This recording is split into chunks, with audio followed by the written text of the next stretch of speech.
오늘 포럼의 전반적인 내용에 대한 기조 연설이 준비되어 있습니다. 임춘택 에너지경제연구원장께서 기후변화와 에너지의 미래를 주제로 강연해 주시겠습니다. 자, 여러분, 오늘의 첫 번째 강연입니다. 큰 박수로 임춘택 원장님을 맞이해 주시기 바랍니다.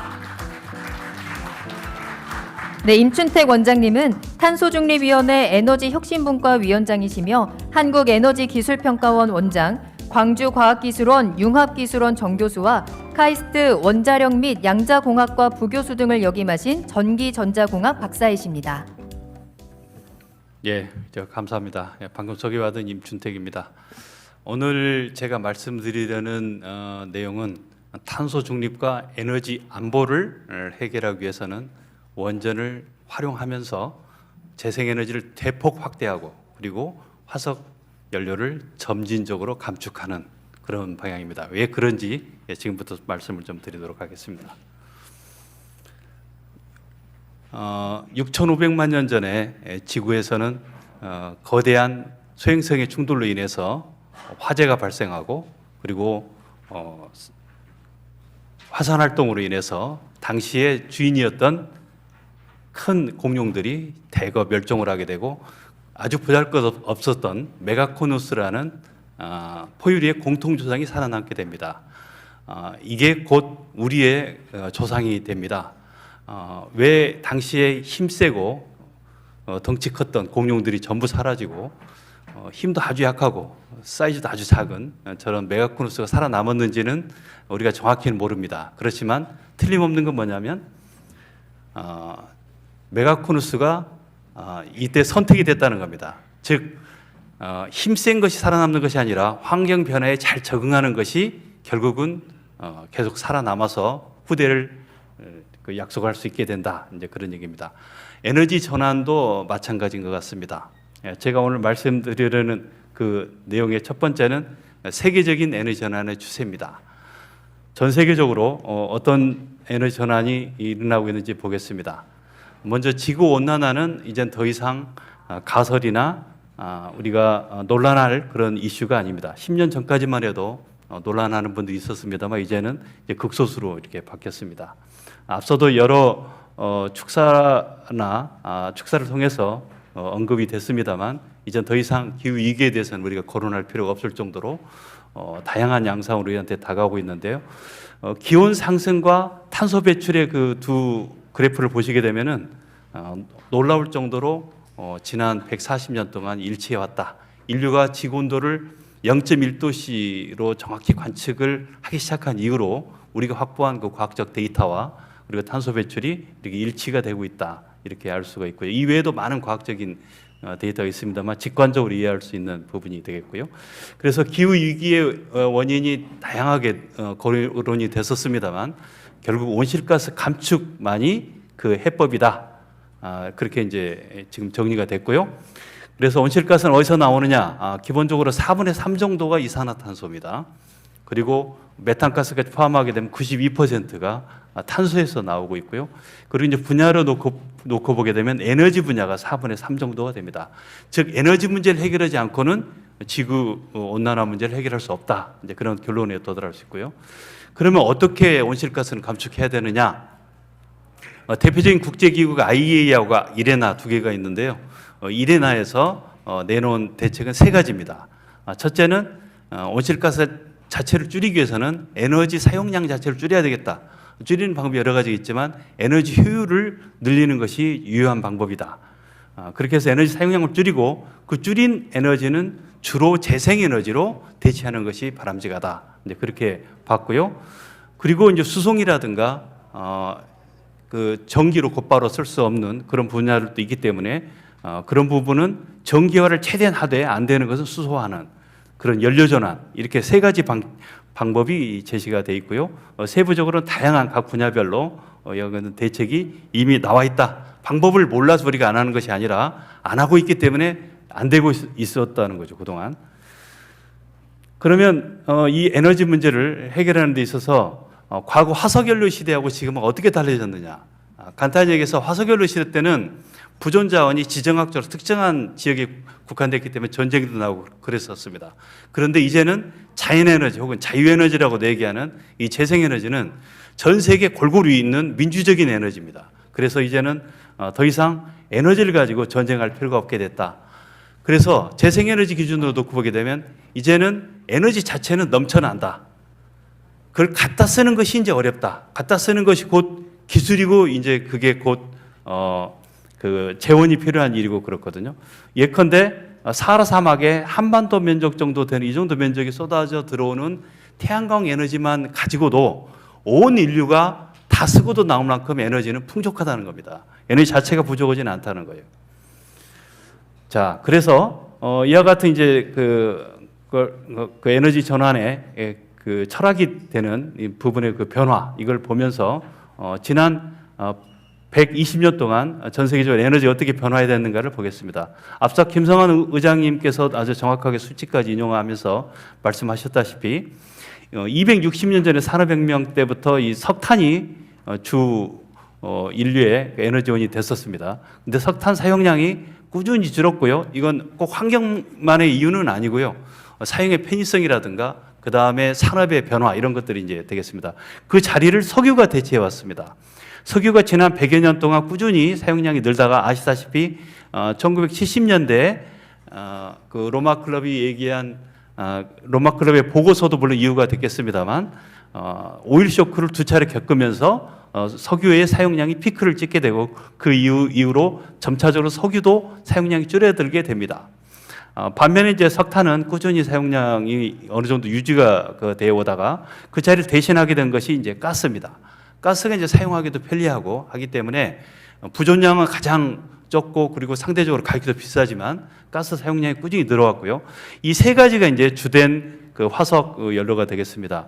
그 자리를 대신해 왔던 것이 다양한 그 외에 바이오라든가 원전 같은 그런 비화석 연료들이 있겠고요. 그리고 이제 재생에너지는 상대적으로 가장 늦게, 가장 최근에야 비중이 커지고 있는 겁니다. 그래서 성장 속도로는 기하급수적으로 이렇게 빨라지고 있지만 1차 에너지, 즉 에너지가 어디서 왔는가 그 기준으로 놓고 볼 때는 아직은 재생에너지가 겨우 한 5, 6% 그 기준으로 볼 때는 그 정도밖에 되지 않는다.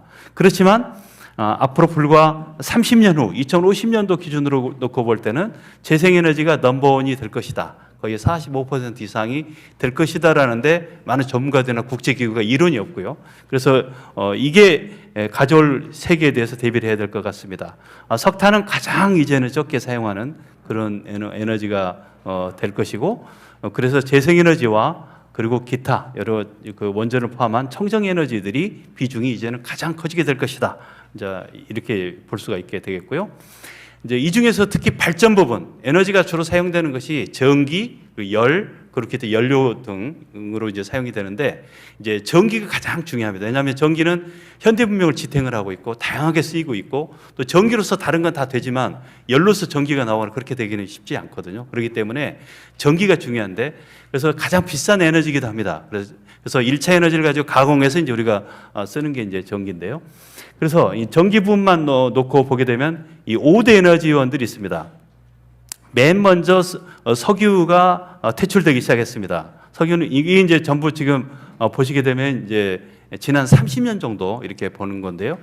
석유, 그러니까 탈석유라고 얘기할 수도 있죠. 탈석유가 맨 처음 진행이 됐고, 탈석탄은 비교적 최근 한 10여 년 사이에 진행이 됐고, 그 전에는 워낙 석탄이라는 것이 싸고, 석탄이 전 세계 거의 보편적으로 있는 일종의 민주적인 에너지이기도 합니다. 석탄 자체가요.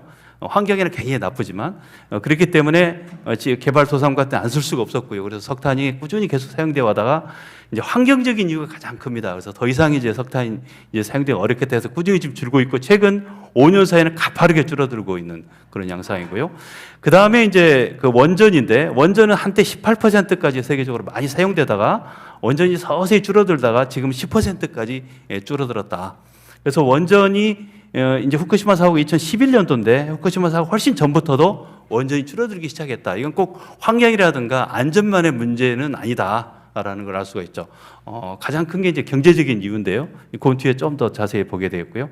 천연가스가 발전 부분에 있어서 많이 사용되어 왔지만 이제는 좀 정체되는 그 양상이고, 재생에너지가 가장 큰 비중으로 지금 빠른 속도로 늘어나고 있는데 이렇게 말씀드리는 순간에도 늘어서 지금 30% 정도까지 발전 부분에 있어서는 차지하고 있고, 그리고 이게 이제 2050년도에는 에너지 기구가 좀 진보적인 데가 이제 이레나고 보수적인 데가 IEA입니다. 근데 둘 간의 차이가 별로 없어요. 이레나는 90%, IEA는 88%로 예측을 하고 있거든요.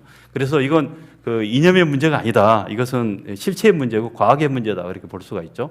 그래서 지금 30%지만 이 비중이 곧 50% 그리고 90%까지 증가될 것이다. 그렇게 보고 있고요. 그래서 최근에 새로 설치되고 있는 에너지원만 놓고 보게 되면요, 재생에너지가 이제 80%를 넘게 됐습니다. 에너지 미래는 예측하기 굉장히 쉽습니다. 왜냐하면 지금 설치되는 것들이 대략 30년 정도는 그대로 쓰기 때문에 그렇거든요. 원전도 지금 설치하면은 30년에서 40년 쓰고요. 그다음에 태양광 발전, 풍력 발전도 최근에 나온 것들은 30년 정도 전부 쓰게 되거든요. 그리고 한 번 쓰고 버리는 게 아닙니다. 한 번 쓰고 나서 원전 같은 경우도 다시 개보수하고 해서 1, 20년을 더 쓸 수가 있고요. 그다음에 석탄 발전, 풍력 발전, 석탄 발전이 더 이상 안 쓴다 하지만 가스 터빈도 마찬가지고, 그다음에 태양광, 풍력 발전도 마찬가지고, 바이오 발전도 마찬가지입니다. 다시 고쳐가지고 또 1, 20년 쓸 수 있기 때문에 통상 한번 설치하면 50년 내외 정도 사용하는 것이고 최소 30년은 쓴다. 그렇기 때문에 2050년대 어떤 에너지원으로 바뀌었을 것이냐? 재생에너지가 주류가 될 수밖에 없다. 왜냐하면 지금 벌써 80% 정도 되고 있고 트렌드 자체가, 이 비중 자체가 또 굉장히 커져가고 있어요. 그래서 앞으로는 신규로 설치되는 것은 거의 90% 이상 될 거라는 것은 이건 유치원생들도 예측할 수가 있는 거죠. 그래서 왜 그런지를 좀 이유를 알 필요가 있겠죠. 예. 그래서 먼저 구체적으로 한번 놓고 보게 되면요, 재생에너지는 크게 네 가지입니다. 제가 지수, 화풍 이렇게 얘기하는데요.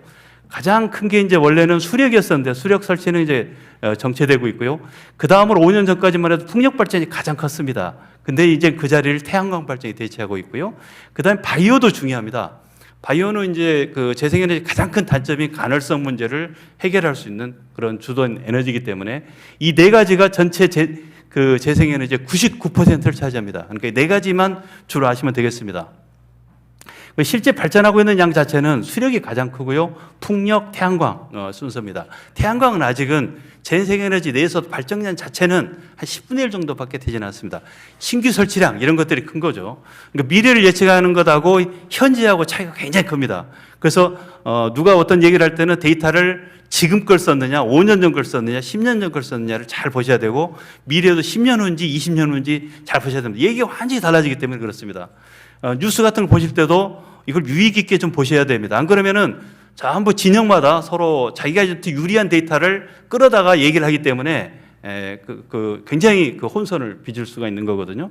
예, 그래서 제가 그러면 제시하는 데이터는 어떤 것들이냐? 가장 공인된 데이터들 중심이다. 그래서 제가 출처를 다 표시했기 때문에 여러분들께서 구글링하고 네이버링 하시게 되면은 금방 좀 하실 수 있고요. 제가 소개 못 해드린 그런 내용들도 이레나라든가 NREL이라든가 IEL이라든가 이런 데 가보시게 되면 굉장히 좋을 것 같은 그 보고서들이 많이 있고요. 중요한 것들은 저희 에너지경제연구원이나 여러 정부 유관 단체에서 번역한 게 있습니다. 그런 것들을 보시게 되면 될 것 같습니다.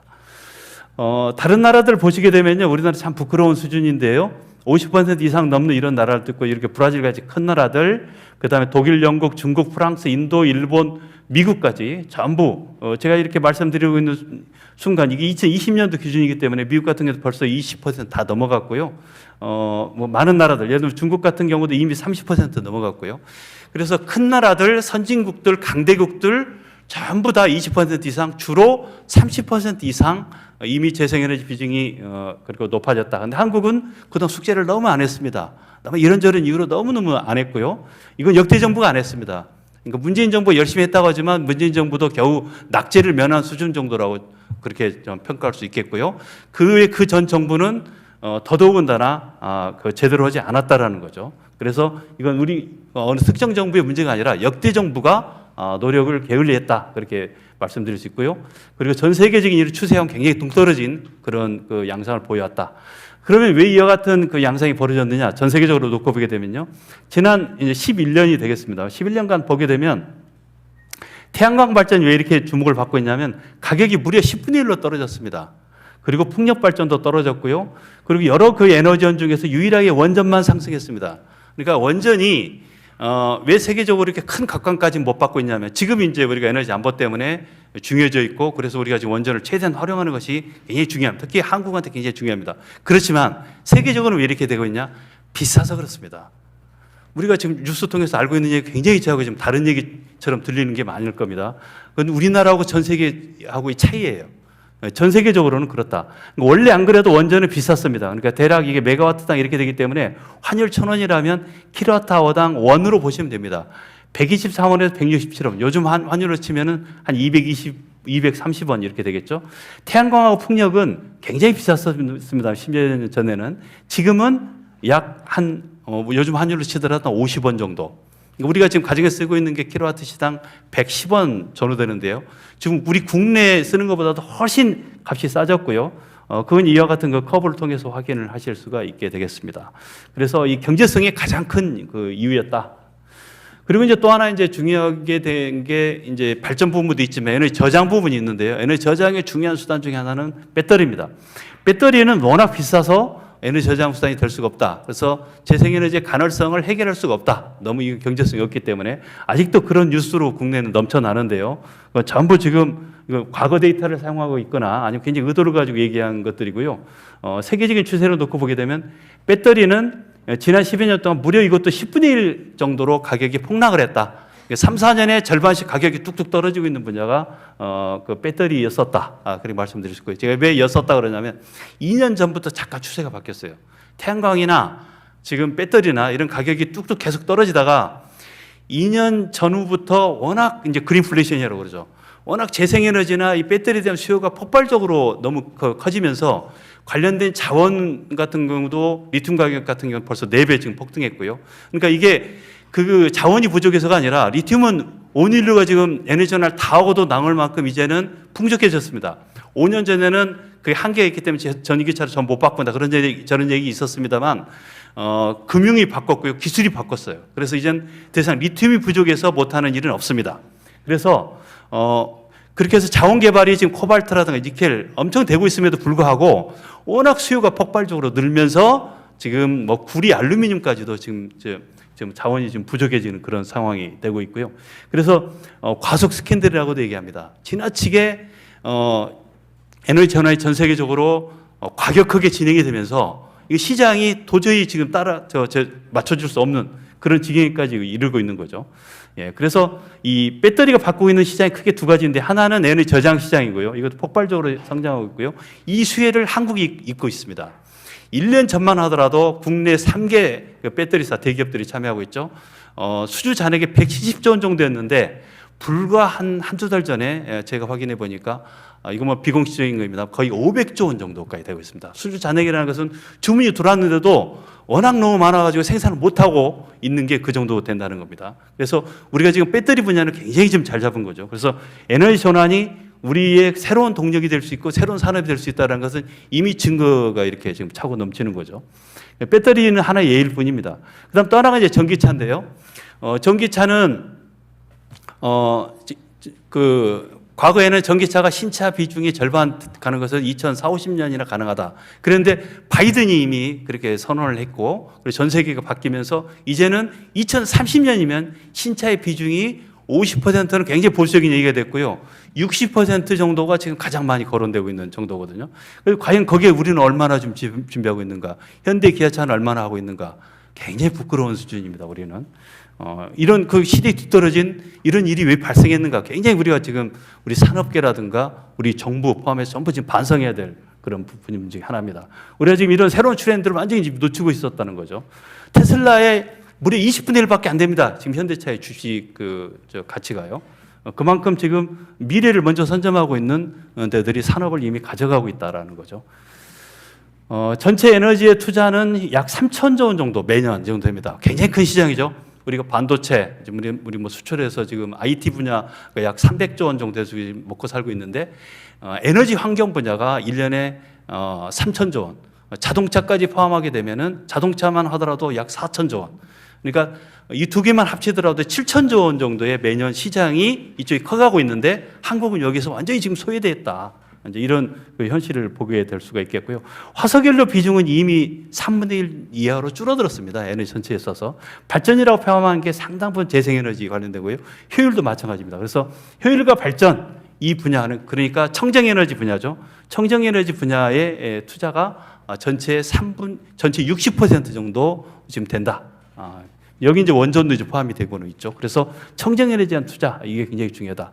그리고 이게 이제 이걸 하는 중요한 이유 중에 하나가 이제 일자리 때문입니다. 일자리는 코로나라든가 이런 여러 가지 그 뭐 세계적인 경기 침체도 관계없이 에너지 전환 관련된 일자리가 지금 꾸준히 이와 같이 증가를 하고 있고요. 분야를 보시게 되면은 청정에너지 분야가 가장 많이 증가를 하고 있다. 그걸 알 수가 있고요. 그리고 전 세계적으로 이제 앞으로 2030년까지 그 일자리가 네트로 1,800만 개 정도 이렇게 이제 될 거라고 보는데 그 중에서 이제 새로 늘어나는 분야가 2,400만 개, 줄어드는 분야가 이제 600에 700만 개. 그러니까 석탄이라든가 오일, 가스 이런 분야는 이제 일자리가 줄어들고요. 나머지 분야 재생에너지 중심으로 해서 굉장히 일자리가 빠르게 이렇게 늘고 있는 거죠. 그래서 정리를 좀 해보겠습니다. 이와 같은 에너지 전환의 추세가 왜 발생을 했느냐? 가장 중요한 건 경제성이죠. 그런데 과거는 경제성 가지고 설명이 다 됐습니다. 그렇지만 이제는 더 중요한 것들이 적어도 3가지가 생겼다. 기후, 생태, 오염 이런 걸 고려하는 환경 문제, 그 다음에 수급 안정과 에너지 자력, 에너지 안보 문제가 굉장히 중요해졌다. 특히 이제 작년 올해 굉장히 중요해졌습니다. 재작년까지만 하더라도 탄소 중립 얘기만이 전 세계적인 아젠다였어요. 근데 작년 말부터 시작해서 특히 올해는 에너지 안보가 같이 있게 됩니다. 그래서 지금 새로 출범하는 윤석열 정부에서도 에너지 안보가 굉장히 강조가 됐고 이건 세계적인 추세입니다. 그래서 탄소 중립과 에너지 안보 이 2가지를 이제는 같이 얘기하는 것이 세계적인 추세고요. 그래서 에너지 안보도 같이 얘기를 해야 되겠다. 에너지 안보에 있어서 가장 중요한 건 당장에는 수급 안정입니다. 당장에 필요한 올 겨울에 필요한 가스, 석유, 석탄 확보해야죠. 이게 굉장히 중요한 거고요. 그리고 또 하나는 좀 시간이 걸리지만 에너지 자립으로 가야 됩니다. 우리가 50여 년 전에 원전을 국가적으로 적극 육성했던 것은 사실 에너지 자립 때문이에요. 우리 에너지 수입을 계속 해가면서 살 수 없기 때문에. 근데 여기에 재생에너지라는 훨씬 더 값도 싸고 더 안전하고 세계적인 트렌드에 맞고 수출도 할 수 있는 이런 수단이 새로 생긴 겁니다. 우리는 이제 2개의 수단을 갖게 된 거예요. 그리고 다행히도 양쪽 다 우리는 기술력에 있어서는 세계 최고 수준입니다. 태양광 세계 최고 수준이고 배터리 세계 최고 수준이에요. 풍력만 조금 부족해요. 그래서 재생에너지 분야에 있어서 우리가 세계적인 경쟁력 갖고 있고 원전도 세계적인 경쟁력을 가지고 있고 기술이 문제는 아니다. 그러니까 기술 말고도 다양한 걸 봐야 된다는 거죠. 그래서 에너지 자립할 수 있는 수단을 우리는 갖고 있다. 우리한테 부족한 게 뭐냐? 의지와 좋은 정책이 부족합니다. 돈도 있고요. 우리가 기업도 있고요. 한국은 다 갖고 있어요. 부족한 게 그거예요. 의외로. 히딩크가 얘기한 대로입니다. 우리한테 부족한 것은 체력이나 우리가 그렇게 생각하고 있는데 그런 게 아니에요. 정신력이 부족했던 거예요. 그래서 우리가 축구를 결국 잘하게 됐잖아요. 우리 진단이 굉장히 잘못됐다라는 거예요. 그래서 우리가 그래서 이런 포럼이 굉장히 중요한 겁니다. 우리가 지혜롭게 이념에 사로잡히지 말고 그리고 잘못된 데이터 인용하지 말고 이제는 까놓고 다 얘기하고 그렇게 해서 국가적인 방향을 잘 정립하는 것 그리고 매진해 나가는 것 그게 이제 우리가 해야 될 일인 거죠. 그 다음에 또 하나 중요해진 것이 사회적 수용성. 굉장히 중요해졌죠. 밀양 송전탑 이후로 지금 송전탑 건설을 못 해가지고 송전이 지금 크게 문제거든요. 원자력 발전소 고리 3호기 건설하면서 이제 건설을 하려고 했던 건데 그거 못 했던 거죠. 사회적 수용성 없으면 뭐 태양광 풍력 발전도 마찬가지입니다. 주민들 싫으면 안 됩니다. 이제는 뭐든지 다 안 돼요. 그래서 사회적 수용성 굉장히 중요하게 됐다. 그런 거고요. 그리고 모든 에너지는 다 위험합니다. 그렇기 때문에 안전성 중요하고요. 그 다음에 이제 기술이 굉장히 중요한 시대가 됐다는 거고요. 그리고 이제 사업성까지 돼야 되겠죠. 그래서 이 7가지가 다 만족이 돼야 되지 일종의 한두 가지가 됐다고 해서 그렇기 때문에 이거 해야 됩니다. 저거 해야 됩니다. 그건 사업자들이나 아니면 특정한 거 기술 개발하는 사람들이 종종 그렇게 얘기를 한다. 이것을 제3자적으로 객관 공정하게 잘 보고 현명하게 판단을 우리가 해야 된다라는 거죠. 그래서 7가지를 다 만족을 해야 된다는 겁니다. 그리고 이게 세상을 바꿔왔다. 특히 이 4가지가 세상을 주도적으로 바꿔왔다. 이렇게 말씀드릴 수가 있고요. 그럼 우리는 지금 어떻게 가고 있고 어떻게 가야 되느냐. 이제 그 문제를 한번 보죠. 먼저 우리나라 국내 발전 믹스 지난 30년 동안 보겠습니다. 원전의 비중이 한때 50%까지 됐던 적이 있는데요. 원전의 비중이 꾸준히 줄어들어서 지금 대략 한 30% 정도 됩니다. 우리나라가 역대 정부가 탈원전했는가? 예, 그렇지 않죠. 원전은 줄어든 적이 없습니다. 원전은 꾸준히 늘어서 지금 숨을 내기고요. 문재인 정부에서 탈원전했다고 하지만 문재인 정부에서도 원전이 꾸준히 늘었고요. 꾸준히 건설됐고요. 그래서 24기로 꾸준히 2기 줄었지만 2기 늘어서 24기고 이미 지금 짓고 있는 것도 2기가 있어서 곧 26기가 됩니다. 그래서 역대 정부가 원전 자체는 느렸지만 줄지는 않았으나 이 비중이 줄었다는 겁니다. 그러니까 전 세계적으로도 마찬가지예요. 원전은 지금까지 633기가 건설돼서 약 400기 정도가 가동이 되어 왔습니다. 지난 30년 동안 원전은 늘고 준 게 겨우 5%밖에 안 돼요. 세계적으로. 거의 그대로예요. 그러나 에너지 수요가 꾸준히 늘었기 때문에 비중이 그렇게 줄어드는 겁니다. 한국도 똑같은 일이 벌어지는 거예요. 그래서 전반적으로 보시게 되면은 이미 2000년대 들어서부터 원전의 비중이 줄어들기 시작해서 그 자리를 석탄 발전, 그 다음에 가스, 그리고 가장 늦긴 하지만 지금 재생에너지가 이렇게 이제 늘어나고 있는 이런 추세죠. 그러니까 세계적인 추세하고 변화 추세 자체는 우리도 5개 에너지원이 똑같아요. 다만 비중이 원전은 세계적인 추세보다 약 3배 정도 높고요. 그 다음에 재생에너지는 4배 정도 적고 그 차이가 지금 있는 겁니다.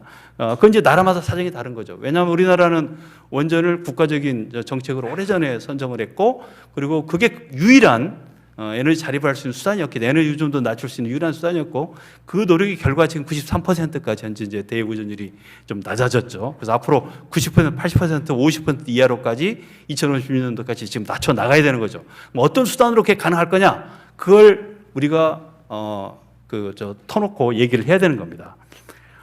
자, 이런 상황이고요. 그리고 이제 신에너지, 재생에너지 이제 이렇게 이제 구분해서 이제 얘기할 필요가 있는데요. 이제 신에너지는 사실은 새로운 에너지라고 하지만 지금 환경성 이런 문제들 때문에 예를 들면 연료전지 발전이라든가 이런 것들은 지금 세계적으로 퇴출되고 있는 그런 상황이고 한국만 지금 잘못된 정책으로 인해서 계속 확대해 가고 있는 그런 상황이거든요. 그래서 저희도 그렇고 전 세계적으로도 그렇고 재생에너지와 구분해서 얘기를 합니다. 다행히 재생에너지 기준으로 놓고 보더라도 한국이 상당한 수준에 지금 달해서요. 제가 이렇게 말씀드린 순간 이게 2020년인데 이미 현재 우리 설치량 자체가 30기가와트를 넘어섰습니다. 원자력 발전이 약 24기가와트 정도 되거든요. 그러니까 원자력 발전보다도 이제는 우리나라도 재생에너지가 순간적으로는 더 많이 발전하는 시기까지 이제는 왔습니다. 그러니까 재생에너지 자체가 문재인 정부가 노력해가지고 매년 약 5기가와트 정도, 5기가와트면은 대략 원전 1개하고 같습니다. 그러니까 태양광 발전 5기가와트가 이게 대부분 태양광 발전이었기 때문에 5기가와트가 가동률이 서로 다르기 때문에요. 원전 1기하고 비슷하고요. 그 다음에 1기가와트 비슷하고요. 그 다음에 풍력 발전 3기가와트가 원전 1기가와트가 비슷합니다. 대략 그렇게 이제 보시면 되거든요. 그래서 우리가 지금 풍력 발전을 많이 못 늘린 그런 지금 문제가 있죠. 재생에너지 내에서는. 근데 전체적으로는 발전 용량 자체는 이 정도로 굉장히 많이 확대가 됐었다. 그렇게 말씀드릴 수 있지만 이것은 우리가 지금 해야 될 그 적정량. 그러니까 지금 윤석열 정부에서 정한 목표가 뭐냐면 2030년도까지 21.5%로 재생에너지 하겠다. 이것도 굉장히 큰 목표예요, 사실은. 근데 그렇게 하려면 매년 2%포인트씩 재생에너지를 늘려야 됩니다. 그리고 원래 당초 NDC 목표대로 하자면 3%포인트씩. 그러니까 2개, 2 내지 3%포인트인 거예요. 그러니까 2개 다 굉장히 야심찬 목표인 겁니다. 한국한테는. 전 세계적으로는 실은 그건 그렇게 큰 거 아니고요. 독일 같은 경우도 우리 훨씬 더 많은 성장을 해왔는데 거기도 매년 2에서 3%포인트씩 늘려왔거든요. 그래서 지금 이 정도 수준 겨우 1%포인트 정도 되는 겁니다. 그러니까 문재인 정부 했던 것도 속도가 너무 느린 거다. 그거보다 한 2배 내지 2배 정도 하겠다는 게 지금 현재 정부의 목표고요. 2030 NDC 목표라면 3배 정도를 해야 된다는 거죠. 예, 그래서 그 정도이기 때문에 한번 생각을 해보셔야 됩니다. 현재 우리가 해온 이 정도 노력 가지고 재생에너지 늘릴 수 있는가? 그걸 한번 생각을 해봐야 되는 거죠. 어림도 없다는 거죠. 현재 우리 해온 식으로는요. 자, 그런 거고요. 그러면 이걸 늘리기 위해서는 어떻게 해야 되느냐? 재생에너지를 크게 4가지가 있습니다. 첫째는 태양광 발전을 중심으로 하되 풍력 발전도 최대한 늘려가면서 해가는 정책으로 가야 되고요. 그 다음에 두 번째는 에너지 저장 장치입니다. 중국은 이미 이 에너지 저장의 중요성을 깨닫고 에너지 저장 계획을 이미 장기 계획을 수립을 했어요. 우리나라는 지금 없거든요. 그러니까 우리도 이걸 별도로 해야 된다라는 거고요. 특히 양수 발전, 이 배터리뿐이 아니라 양수 발전하기에 한국은 독일, 미국 이런 나라보다 훨씬 좋은 여건입니다. 세계적으로 아주 좋은 여건을 갖고 있어요. 그래서 우리가 필요로 하는 재생에너지와 양수 발전만 가지고도 우리가 에너지 간헐성문이라든가 이런 여러 가지 문제를 해결할 수 있을 만큼 우리는 천혜의 좋은 여건을 갖고 있다. 우리가 여건이 안 좋은 게 아니다라는 겁니다. 우리나라는 굉장히 좋은 여건을 이미 갖고 있다라는 거죠. 그래서 좋은 계획이 없는 거죠, 현재. 그런 거고요. 그 다음에 송배 전망 굉장히 어렵습니다. 이건 국가가 나서서 해줘야 됩니다. 이걸 사업자들 보고 알아서 하라고 지금 재생에너지 같은 거 그렇게 하고 있거든요. 이건 굉장히 잘못된 정책입니다. 이건 국가가 이건 해줘야 되고요. 계획 부지 국가가 마련해줘야 되고요. 국가 주도로 이건 해야 되는 겁니다. 지자체나 이런 데 갖고는 어렵고요. 중앙정부가 나서야 되고요. 근데 아리백 기업들이 유치될 수 있는 그런 여러 가지 제도인 여건 이건 많이 지금 정부가 완비를 했어요. 이걸 적극 시행하는 게 굉장히 중요하고요. 아직도 많이 부족하죠. 지자체들의 역할이 굉장히 이건 좀 중요한 부분이 되겠고요. 자, 이제 이런 노력들을 해야 되겠고요. 그리고 이제 석탄이나 석탄 화력 발전이 많이 줄어들게 되면 그 자리에 재생에너지 양수 발전을 늘리는 것도 지역 발전에 대한 좋은 방법입니다.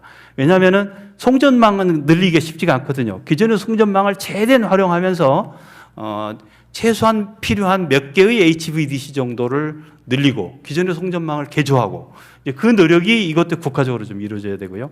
그렇게 하게 되면은 에너지를 자립하는 아리백 그런 지자체라든가 혹은 에너지가 남는 이런 지자체들은 아리 300까지도 가능하겠다. 아리 300은 제가 제창해서 우리나라가 맨 처음 시작하고 있는 새로운 에너지 정책입니다.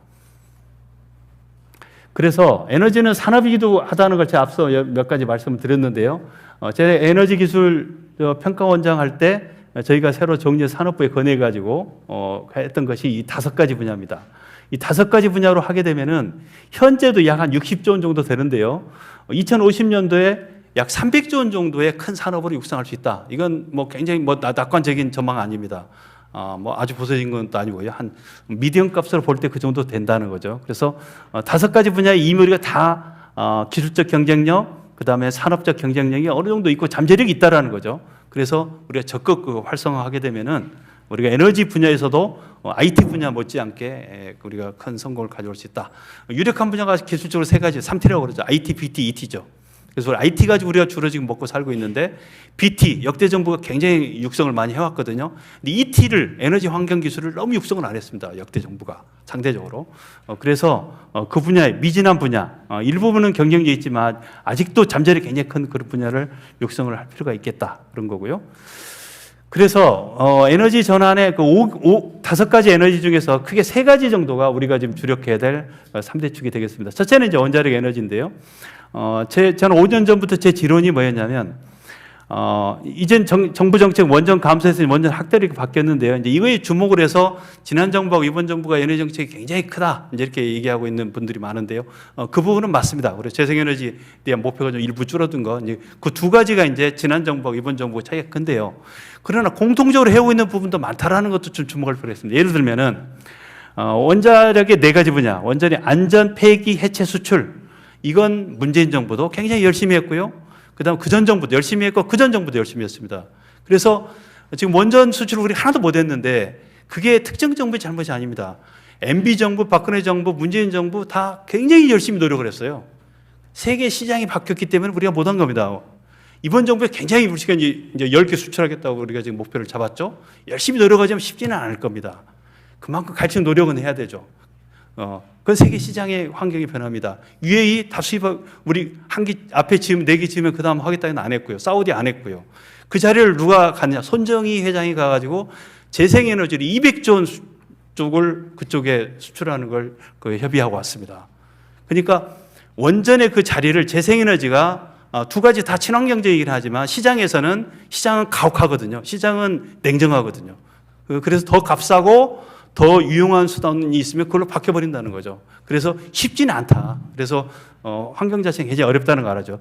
그래서 우리가 이 4가지 분야는 지금도 그렇고 앞으로도 우리 꾸준히 할 필요가 있다. 근데 우리가 이거에만 팔릴 때가 아니다. 원전보다도 시장이 4배나 큰 것이 방사선 시장이에요. 다 원자력이에요. 제가 카이스트 원자력공학과 교수 가보니까요. 80%가 원전만 하는 사람이에요. 그리고 방사선을 해서 20%밖에 안 돼. 뭐 미국도 그런 거 봤더니 미국은 노벨상도 원자력 분야에 많이 나오거든요. 어느 쪽이냐면 전 방사선 쪽이에요.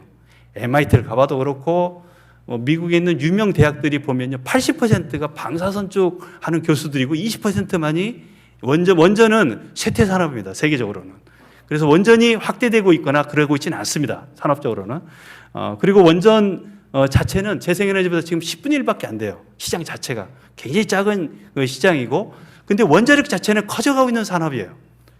즉 원자력에 크게 두 개 산맥이 있다라는 거. 근데 한국은 지금 방사선 산업이 전 세계 양상 정반대입니다. 원전의 10분의 1 정도밖에 지금 투자를 안 하고 있고요. 그래서 이걸 육성하는 것이 굉장히 중요한 일이다. 그래서 이걸 지금 제대로 안 하고 있습니다. 지난 정부도 제대로 안 했고 이번 정부도 아직 계획이 없습니다. 이거에 대해서. 그래서 원자력 정책을 제대로 세우는 것 이게 더 중요하다. 원전 정책을 세우는 것만이 중요한 게 아니다. 원자력 정책을 제대로 세우는 게 중요하다. 이거 제 5년 전부터 제 지론입니다. 제가 카이스트 원자력 교수하면서 그때 뼈저리게 느꼈습니다. 저도 그때 이걸 제대로 깨달았어요. 전 세계 추세하고 우리하고 지금 반대로 가고 있구나. 그걸 알았고요.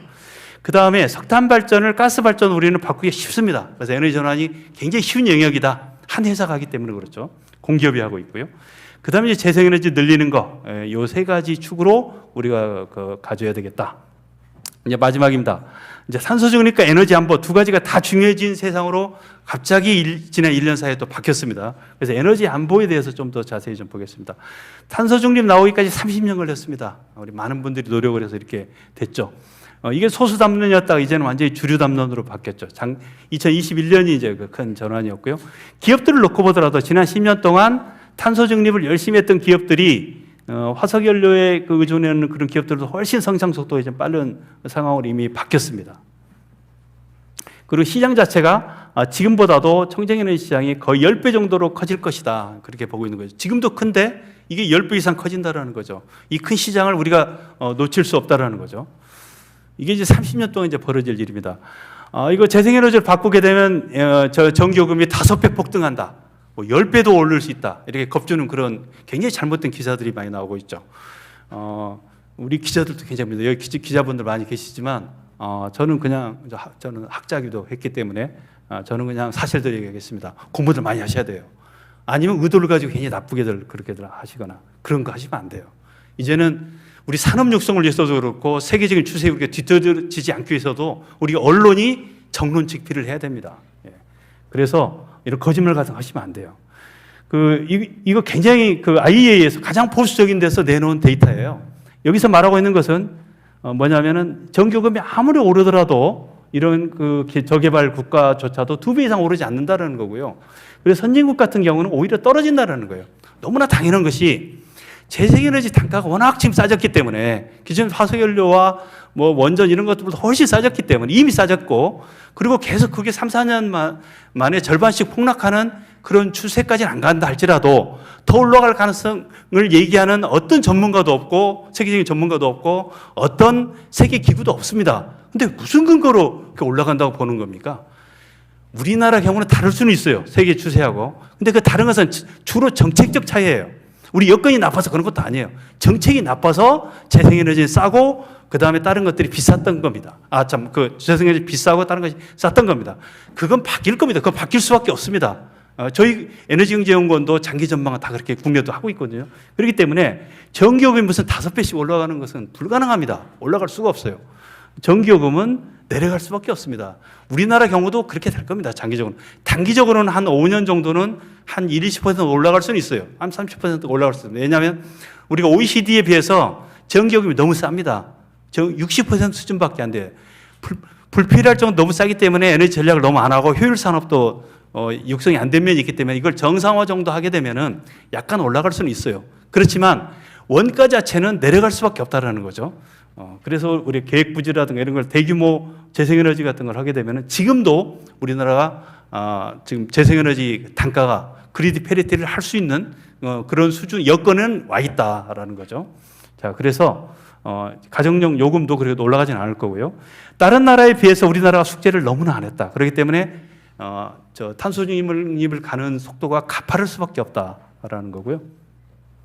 그래서 이제 NDC안을 이제 만들어냈는데 이걸 보시게 되면 크게 이제 네 가지 분야입니다. 강약 중중 전략인데 발전 부분, 그다음 산업 부분, 건물 부분, 수송 부분. 이제 요 네 가지 분야가 이제 전체 거의 한 90%는 차지하거든요. 이 네 가지 분야를 우리는 어떻게 해야 되냐? 발전 부분은 공기업이 주로 하고 있기 때문에 이쪽 부분을 대폭 감축하자. 2030년까지 무려 44% 정도를 감축하고요. 제조업 중심 국가이기 때문에 산업 분야는 가장 비중을 좀 부담을 좀 줄이자. 그래서 탄소 중립 가면서 우리 산업을 다 망하겠다. 그런 식으로 왜곡된 보도들이 많이 나오는데요.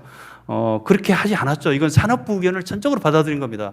산업부가 최대한 산업 부분 그 기업들을 대변해서 만들어낸 게 14% 정도 수준인 겁니다.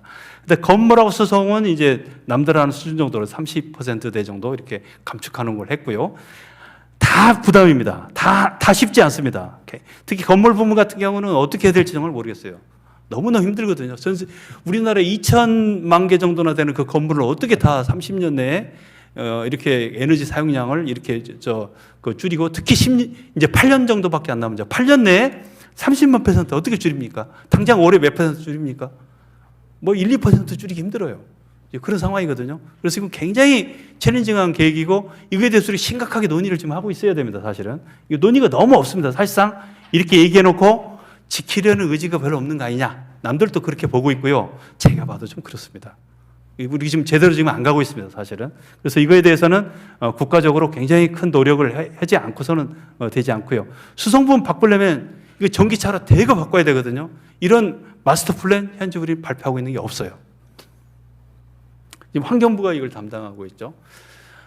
사실 돈 안 들이고 정책적인 노력만 가지고도요, 이걸 굉장히 쉽게 달성할 수 있는 방법들이 많이 있습니다. 돈의 문제도, 예산의 문제도 아니고요, 인력의 문제도 아니고요, 정책의 문제 있는 것들이 많습니다. 2030 NDC에서도 이미 원자력은 비중을 늘리는 걸로 돼 있었었고요. 신재생, 암모니아, 양수 이런 발전 다 늘리는 걸로 돼 있었고, 석탄하고 LNG만 좀 줄이는 걸로 돼 있었는데, 이게 이제 이번 정부 들어오면서 일부 바뀌었지만 이 트렌드 자체는 바뀌지 않았습니다. 이건 왜냐하면 2030 NDC는 국제사회 약속이기 때문에 이번 정부 정책에서도 이게 그대로 반영이 됐고요. 이건 그대로 지키겠다 이렇게 돼 있습니다. 그렇기 때문에 이거에 대해서 진지한 논의를 이제는 우리가 좀 해야 되는 거죠. 그리고 이제 에너지 안보 관점에서 한번 보겠습니다. 러시아 우크라이나 전쟁 때문에 석유 가격이 이와 같이 피크를 찍었다가 최근 한 20% 정도 폭락을 했다가 다시 한 5% 좀 올라오고 있는 이런 정말 예측하기 힘든 상황입니다만 아주 폭등은 하지는 않을 것이다. 대략 그렇게 예측을 하고 있습니다. 가스 가격이 훨씬 더 많이 좀 바뀌었는데요. 러시아 우크라이나 전쟁 이후로 훨씬 좀 많이 커졌고요. 보시게 되면 코비드-19이 실은 훨씬 더 큰 영향이었습니다.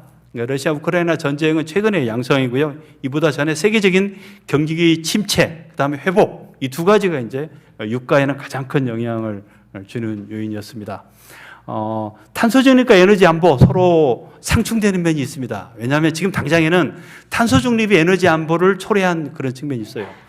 탄소 중립을 선언을 함으로써 국제 금융이나 투자 이런 것들이 전부 바뀌었고요. 그러면서 화석 에너지에 대한 투자가 급격히 위축됐습니다. 그러니까 너무 과속 스캔들이에요. 너무 빠르게 이게 진행이 되면서 화석 연료도 앞으로 1, 20년 동안은 브릿지 에너지를 계속 써야 된단 말이에요. 원자력은 더 오랫동안 2050년도까지 브릿지 에너지로 이것을 좀 써줘야 되는 에너지란 말이에요. 이미 설치된 원전은 최대한 안전하게 만들어서 오래 쏘는 것이 맞단 말이에요. 그건. 근데 이걸 빨리 설치할 수 있고 값싸고 빨리 설치할 수 있는 건 재생에너지죠. 다른 것은 이렇게 빨리 설치 못합니다. 1, 2년 만에 10기가와트, 20기가와트를 설치할 수 있는 건 재생에너지밖에 없어요. 전 세계적으로. 왜냐하면 너무 간단하거든요. 태양광 풍력은 기술도 별거 없어요. 그래서 굉장히 간단하고 설치하기가 쉽고 돈도 적게 들고 이제 그러기 때문에 생산도 쉽고 그렇기 때문에 그런 겁니다. 그쪽은 너무 과잉이고 이쪽은 너무 또 빠르게 줄어들고 그리고 지금 투자를 해도 투자를 안 씁니다. 이전 석유 시추공 이게 지금 고유가가 이렇게 장기 지속되고 있음에도 불구하고 안 해요. 그쪽 했다가 앞으로 10년 후에 한 번 하면 30년은 유정을 사용해야 되는데 10년 후에 문을 닫을 수 있다는 거죠. 그 우려 때문에 지금 국제 금융이 움직이고 있지 않습니다. 이것도 지금 문제예요. 이걸 어떻게든지 지금 인센티브를 줘야 되나? 상당히 지금 세계적으로 당장 1, 2년 동안 굉장히 고민이 되는 지금 상황입니다. 근데 인센티브 줘도 지금 안 움직이죠. 소위 화석연료 쪽에는 투자를 너무나 안 하는 겁니다. 이제 결국 그것 때문에 현재 위기가 이렇게 온 겁니다. 그래서 전 세계적으로 재생에너지와 원전을 확대해가는 추세로 지금 당장에 지금 잡혀 있는 상황이다. 이제 그렇게 볼 수가 있고요. 그래서 이거 해법은 크게 이제 두 가지인데요. 이 탄소중립 에너지 안보를 위해서 우리가 공통적으로 해야 될 것은 이와 같습니다. 재생에너지 늘리고 원전 늘리고 전력망을 확충하고 에너지 저장소를 확대하고 그다음에 우리나라 특히 중요합니다. 해외 에너지 단지를 많이 확충하는 것이 굉장히 중요합니다. 국내에만 가지고는 좀 어렵거든요. 수소나 그다음에 재생에너지를 해외에서 우리가 확보를 하더라도 이것도 이제 국내에 실적으로 인정이 되기 때문에 이제 이런 걸 할 필요가 있고요. 탄소 중립을 위해서는 우리가 추가적으로 해야 될 일들이 이렇게 있고요.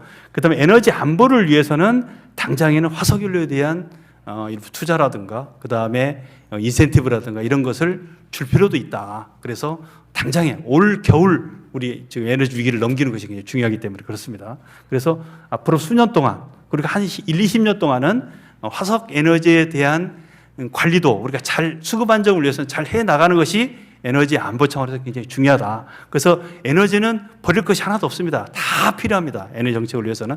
다만 그 믹스를 잘 조절해야지 너무 늦게 하거나 너무 빨리 할 경우에는 경제적인 부담이라든가 여러 가지 에너지 문제가 있을 수 있기 때문에 그걸 잘 해야 되는데 우리는 앞서 말씀드린 대로 세계적인 추세와는 굉장히 동떨어지게 굉장히 이념화된 에너지 정책을 진보고 보수고 각 정부들이 해왔다. 그래서 이제는 우리는 국익을 중심으로 하는 그 형태로 에너지 정책을 객관 공정하게 좀 가져갈 필요가 있겠다. 그게 제가 말씀드리려는 거고요.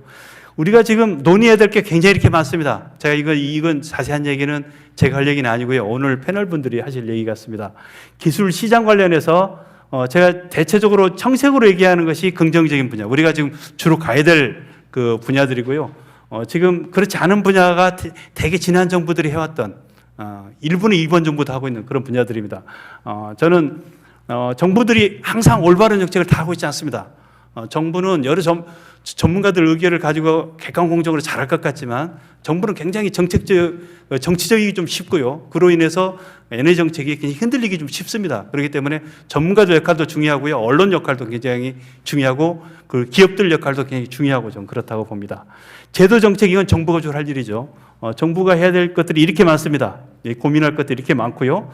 상당 부분 이번 정부도 지금 하고 있지만 우리가 더 논의해서 저 세계적인 트렌드를 잘 참고해서 가야 될 부분들이 좀 많다. 감사합니다.